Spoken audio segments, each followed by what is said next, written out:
Your Excellency, once this coup is reversed, and we've heard that message repeated today, how will you address the socio-economic rehabilitation of the people? It is a huge task. What is your plan? Thank you, Michael, for your thoughtful question. Good afternoon, ladies and gentlemen. I would first like to say thank you to the organizers. This is a great opportunity for our National Unity Government to set out our vision and plans. Rehabilitation will not be an easy task after the natural disaster of COVID-19 and man-made disaster resulting from the coup. We need to rebuild and reshape our country. The work of NUG is not just to end military rule, but also to build a new society, a federal democratic union. There are two key things that we need to achieve. First, economic recovery, and second, avoidance of renewed conflict. These are linked. A stronger economy gives us a better chance of achieving lasting peace. The process of rehabilitation must go in parallel with the process of economic revival and nation building.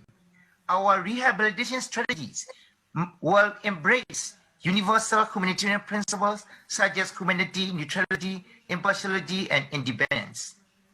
The people of Myanmar will see what we provide assistance and protection fairly, based on need and urgency, and without favor or discrimination. Based on the analysis of local operational capacities and cooperation arrangements, our ministry will formulate concrete and comprehensive framework and mechanisms of delivery. Decision-making will be inclusive, and we will embrace partnership. The NUG is now planning a recovery plan. Line ministries have been preparing sectoral recovery plans already.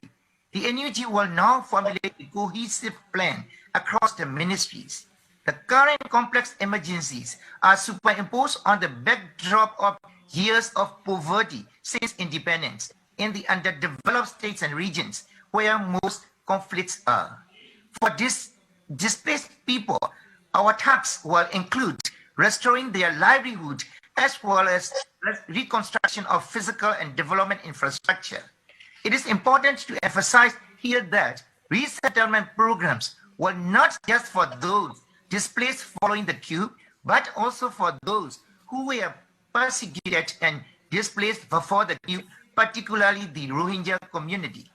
Victims of persecution will be scared and traumatized emotionally, so psychosocial support must be embedded into our programs. When we restore representative government, we will implement civil service reform.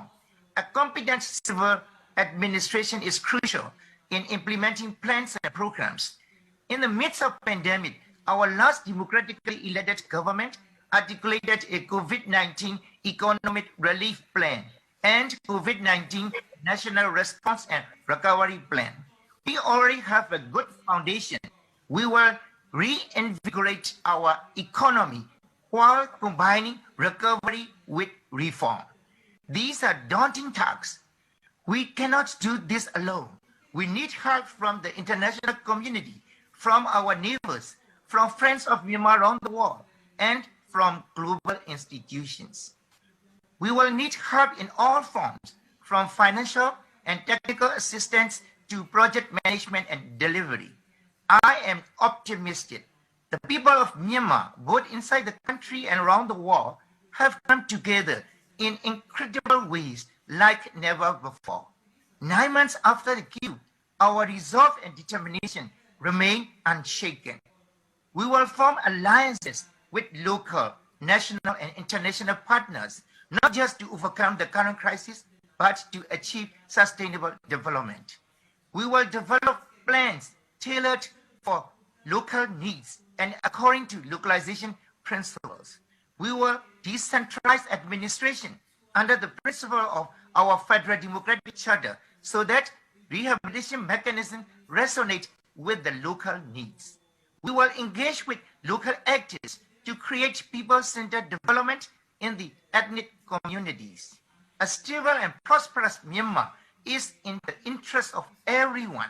We cannot fail We cannot afford to fail, nor can the global community afford a first state in the doorstep of nearly 4 billion people in the Indo-Pacific either.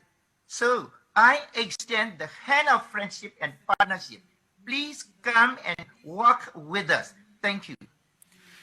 Your Excellency, thank you for that.